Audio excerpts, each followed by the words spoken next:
ka mo dyan, adago ginto dyan. Hindi ko tabat may magkaputsento dyan. Kaya naman nung picture ang video, di aram. Hindi na mo. Ano lang, ay mo lang mag-istorya. Karayok ba ito? Karayok ba yan? Sa pangalan po ng dakilang Panginoong Jesucristo, sa magandang hapon po sa bawat isa. At magandang araw naman sa mga kapatid sa Espiritu. Siguro po kung mapapansin natin, napakaganda po ng biyaya ngayong hapon. Dahil sa bawat nagsasalita o nagbibahagi ng Ebanghelyo, nakukuha yung mga tunay na mensahe na nais ng Diyos na ipahatid sa bawat isa sa atin. Kaya tayo pinagsama-sama galing sa iba-ibang puok. Nandito tayo sa lugar na ito para pakinggan natin yung aral na nais ng Diyos, masumpungan natin at makarating sa ating mga tainga upang ito'y maisapamuhay natin.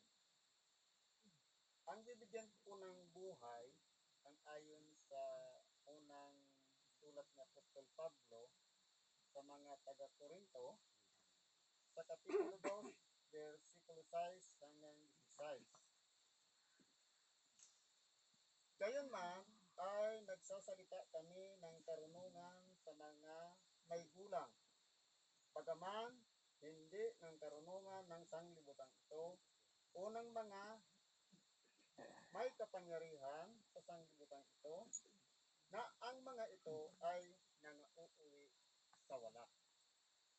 Dito po, ang pinag-uusapan dito na binabanggit ni Apostol Pablo, yung tinatawag na dalawang uri ng karunungan.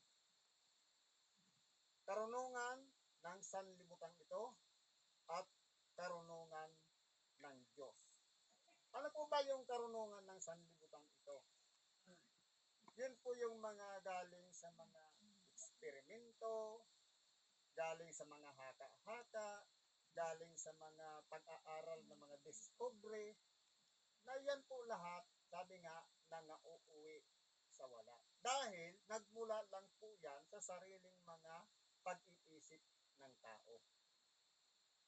Pero po, ang karunungang sinasabi dito ni Apostol Pablo, kundi sinasalita namin ang karunungan ng Diyos sa hiwaga.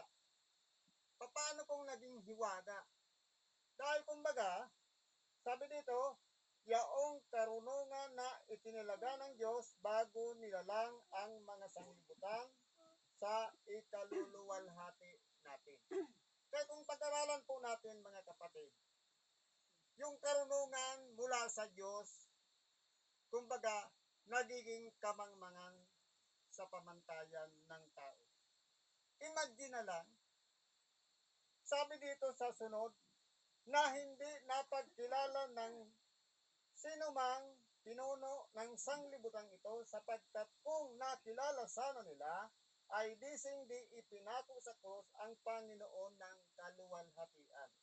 Na kung aaralin po natin, ang akala ng mga nakapaligid sa ating dakilang Panginoon, na totoo hindi nila nakilala ang Panginoon, ipinako nila sa krus, ay nagtagumpay na sila. Dahil napatay nila yung isang tao na nagiging sagabal sa mga parisiyo, sa mga eskribas, at sa mga marurunong doon na nakapaligid sa ating dakilang Panginoon. Pero hindi nila nalaman o napagtanto na kinakailangan palang mamatay talaga ang ating dakilang Panginoon, na ang akala nila nagtagumpay na sila, pero hindi pala. Dahil kinakailangan pala yung mangyari at doon ipakikilala ang karunungan ng Diyos. Yun ang sinasabing karunungan sa hiwaga. Dahil po, kung hindi namatay ang ating dakilang Panginoong Hesukristo, wala tayong ngayong pagtitipon-tipon. Walang mangyayaring ibanghilyo. Walang mangyayaring pananampalataya. Walang mangyayaring kaligtasan. At wala tayong makikilalang Kristo. Dahil mababaliwala lahat. Pero dahil po sa hiwaga na yan, ang kamatayan ng ating dakilang Panginoon, ito po ang nagdala sa atin upang tayo na bawat isa sa atin na makasalanan ay kasamang napako na sa krus ang dati nating pagkatao. Ito na yung sinasabi na magiging isang bagong tao. Newborn o kaya born again na kinakailangan ng bawat isa sa atin ay hindi na tayo nabubuhay sa dati nating kalagayan nung hindi pa natin nakikilala si Kristo. Sa magkatuwid, ang pamumuhay natin ngayon, walang iba, lahat umiiral ng pag-ibig. Pag-ibig sa mga kaalit, pag-ibig sa kapwa, at higit sa lahat yung mga itinuturing tayong kaaway o kalaban, dapat doon mas ipamalas natin ang tunay na pag-ibig na katulad ni Kristo na wala siyang pinili kahit mga Israelita man, mga Hudyo man o Hintil man, lahat yan dinipahan niya sa krus. Ibig sabihin, nangangahulugan na ang pagdipa ng ating dakilang Panginoon, sakop lahat ng mga tao, anuman ang lahi, lipi, wika o bansa, kasama niyang dinipahan sa krus. Kaya po, kung ang isipan niyan na kay Kristo, na wala siyang pinipili, na wala siyang ipinagmamalaki o kaya inaaring kanya, kundi gusto niya lahat tayo ay maligtas. Napakagandang kaisipan niyan. Yan po ang hiwaga na karunungan ng Diyos na ipinamamala sa bawat isa sa atin, na tayo naman ang tagasunod niya, dapat naman po tayo naman ay sundan natin yung yapak na ginawa ng ating dakilang Panginoon na magturingan tayong magkakapatid. Yan po yung hiwaga na itinuturo dito ni Apostol Pablo. Sabi dito, datapwat gaya ng nasusulat, ang mga bagay na hindi nakita ng mata at di narinig ng tainga, ni hindi pumasok sa puso ng tao anumang bagay na inihanda ng Diyos sa kanila na nagsisiibig sa Kanya. Kaya ang susi po para malaman natin yung mga bagay na yon na hindi pumasok sa tainga, ni hindi natin napakinggan, o hindi natin, sabi dito, ni hindi pumasok sa puso ng tao, sa oras na umiral ang pag-ibig, makukuha natin yung mga malalalim na bagay ng Diyos na hindi mapagtanto ng ating mga kaisipan, na ito ay, kumbaga, ang kaisipan kasi natin, limitado lang. Yung nai-imagine natin, yung laman ng utak natin, limitado lang. Dahil itong katawan na ito, may hangganan, may kamatayan. Pero ang mula sa Diyos, walang hanggan. Walang simula. Kaya ang nais niya, tayo naman galing sa tao na mula sa alabok na may kamatayan at may hangganan, dapat papunta na tayo doon sa inihanda na Diyos na walang hanggan. Dahil siya po ay walang hanggan. At tayo naman ay pagkakalooban niya ng buhay na walang hanggan. Kaya ang ipinangangaral po sa atin ng Ebanghelyo, walang hanggan. Kaya po tayo nandito nagkakasipon-sipon. Ngunit, ang mga ito ay ipinahayag sa atin ng Diyos sa pamamagitan ng Espiritu, sapagkat nasisiyasat ng Espiritu ang lahat ng mga bagay, oo, ang mga malalalim na mga bagay ng Diyos. Kaya kung titignan po natin, mga kapatid, mayroon tayong mga matututunan na mga aral na minsan hindi pa sumagi sa isipan natin, hinapakinggan pa natin. Dahil po, yan po ang tunay na hiwaga na nasasaliksik ng Espiritu. Kaya kung titignan po natin, mga kapatid, ang mga malalalim na bagay na sisiyasat ng Espiritu, ni maging ng sarili nating Espiritu. Kung ano ba ang pagkatao natin, kung ano ba tayo sa harapan ng iba, kung ano ba ang tayo ay nasa mabuti bang kalagayan o nasa masamang kalagayan, o nasasakop tayo ng kasamaan o kabutihan. Lahat pong yan nasasaliksik ng Espiritu. Sapagkat sino man sa mga tao ang nakakakilala ng mga bagay ng tao, kundi ang Espiritu ng tao na nasa kanya. Gayon din naman ang mga bagay ng Diyos ay hindi nakikilala ng sino man maliban na ng Espiritu ng Diyos. Kaya po kung titingnan po natin, ang lahat ng mga malalalim na bagay sa sarili natin, nasasaliksik yan ng sarili nating Espiritu. Yun na yung sinasabing budhi. Kaya anumang mga tinatago-tago dyan, mga agam-agam, mga duda, yung mga pananaghili, mga mga masasamang bagay, nasasaliksik lahat yan ng Espiritu. Kaya kung sinasabing, oh, nagpatawad na ako, pero hindi naman nakikita yan sa sarili natin, ibig sabihin, sinasaliksik yan ng Espiritu na alam niya na hindi ka pa talaga nakapagpatawad. Ganun po yun. May maging ang mga malalalim na bagay din ng Diyos. Nasasaliksik yan ng Espiritu ng Diyos. Kaya ngayon, marami ang nagsisipangaral na ipinapahayag ang mga malalalim na bagay ng Diyos dahil po nasa ilalim sila ng kapangyarihan ng Espiritu Santo na siyang nagpapamala sa kanila ng mga bagay na galing sa Diyos.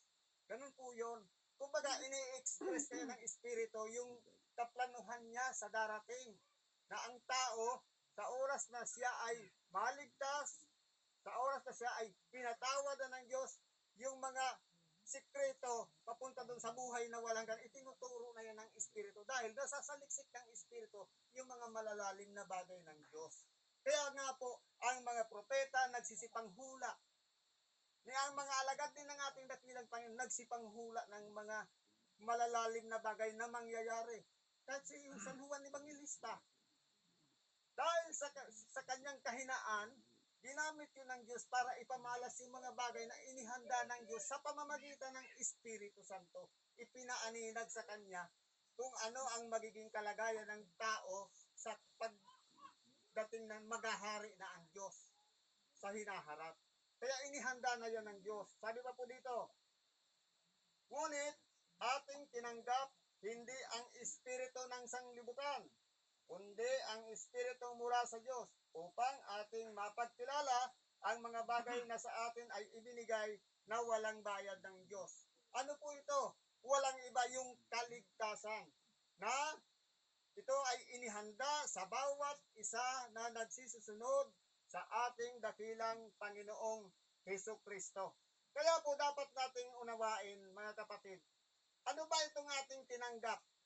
Ito ba'y galing sa espiritu ng sanglibutan na ito ay may hangganan? O ito ay regalo ng Diyos na walang iba, yung inihanda niya na buhay na walang hanggan? Saan ba tayo doon? Yung iingatan ba natin yung sarili natin na hindi tayo mapahamak o papabayaan na lang natin na nasa ilalim tayo ng espiritu ng sanglibutan ito? Kaya po nung titingnan po natin, mas priority dapat natin yung espiritu mula sa Diyos na nag-uunyok sa atin na kinakailangan ibigin mo ang iyong kapwa. Kinakailangan magmalasakit ka, mahabag ka. Yan dapat ang umiiral sa buhay natin dahil iyan ay udyok ng espiritu.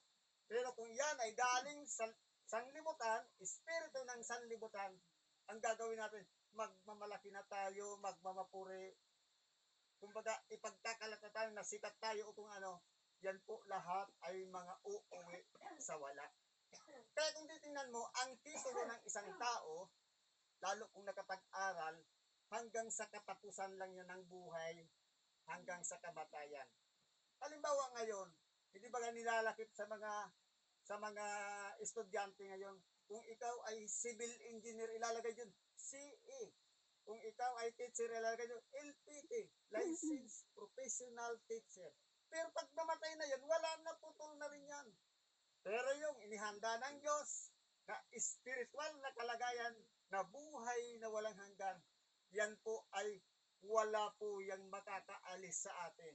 Kaya yun po ang pagkanasain, yung mga bagay na maka-spiritual at hindi ang mga makasanlibutang bagay. Sabi dito na ang mga bagay na ito ay atin namang sinasalita, hindi sa mga salitang itinuturo ng karunungan ng tao, kundi sa itinuturo ng Espiritu na iniwawangis natin ang mga bagay ayon sa Espiritu sa mga pananalitang ayon sa Espiritu. Kaya kung tayo po ay nasa ilalim ng kapangyarihan ng Espiritu, ang ating pananalita ay maingat na hindi ka makapagsasalita ng ikasasama ng loob ng iyong kapwa. Sa makatuwid, kumbaga, mabunga sa pagbibitaw pala ng salita. Kung maalala natin, hindi baga kahit si Simon Pedro, nung itatwa niya ang ating dakilang Panginoon, nakilala siya ng mga ng isang babae doon habang siya'y nagpapainit doon sa apoy. Na pagkikilala ko, nakasama kanya dahil sa iyong pananalita. Ibig sabihin, kung halimbawa ang pananalita natin mabunga, yung baga panghalina, at saka hindi nakakasakit ng kalooban ng kapwa, yun po ang pagkakakilanlan na tayo nasa ilalim ng kapangyarihan ng Espiritu ng Diyos. Pero kung palamura, palabintang, at kung ano-ano pang mga makasanlibutang bagay, galing naman yan sa Espiritu ng sanglibutan. Kaya alin po ang iibigin natin? Alin ba ang nananalaytay sa buhay natin? Espiritu ng Diyos o Espiritu ng sanglibutan na doon tayo'y napaiilalim? Na iyan po ay papunta lahat sa kapahamakan.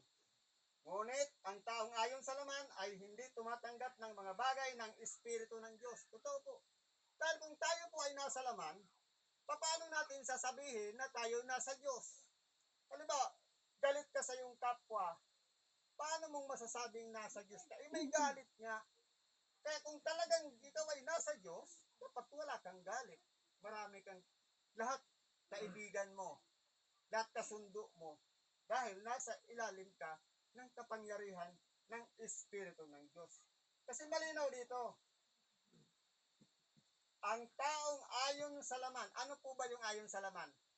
Kapag makalaman yung ating ginagawa, hindi, sabi dito, ay hindi tumatanggap ng mga bagay ng Espiritu ng Diyos. Hindi po talaga kasi yan pwedeng pagsamahin yung taong nasa ilalim ng laman at nasa ilalim ng Espiritu. Dahil magkalaban nga po ang laman at Espiritu. Ang gusto ng laman, sariling kapanyagan, sariling kapurihan. Pero ang gusto ng Espiritu, magpakumbaba ka. Dahil yan ang hinihiling ng Espiritu. Yan ang Espiritu ng karunungan ng Diyos sa makatuwid ang ating dakilang Panginoon. Ang naging susi niya lang ng pagtatagumpay sa ibabaw ng sanglibutan, walang iba, yung kapagkumbabaan. Kaya siya nagtagumpay dito sa ibabaw ng sanglibutan. Ngayon, kung tayo naman nasiraran ng Espiritu ng Diyos, ang ipaiiral din natin kapagkumbabaan, sigurado po magtatagumpay din tayo dito sa ibabaw ng sanglibutan. Dahil yun ang susi na ibinigay ng ating dakilang Panginoon na halimbawa na dapat nating sundan yung kapagkumbabaan. Yung ego, kakainin natin, na kumbaga sa tingin natin. Kasi ang ego po, ganito po yan. Kapag ang isang tao kinausap mo at ayaw makinig at palagi nagre-reklamo, may ego yon. Pero kung yan, kahit sabihin na, ang nagsasabi, walang natapos, walang napag-aralan, at ikaw ay may napag-aralan, dahil siya ang namunguna sa'yo, ibig mong, kinakailangan mong irespeto siya. Yun po ay isang halimbawa ng kapagkumbabaan.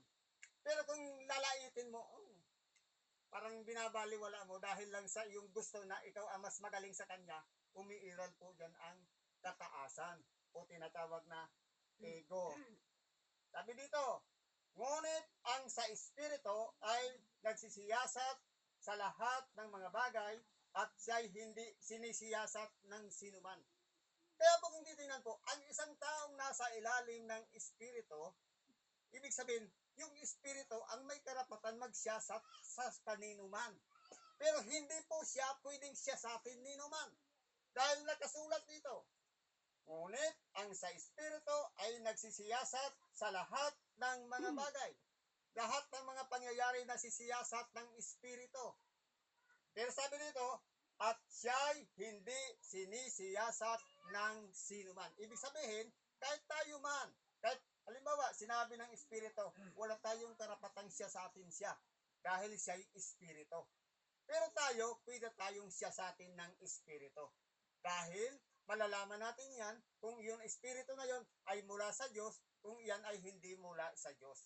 Yung magiging resulta o magiging bunga kung paano tayo sinusuri at sinasaliksik ng Espiritu.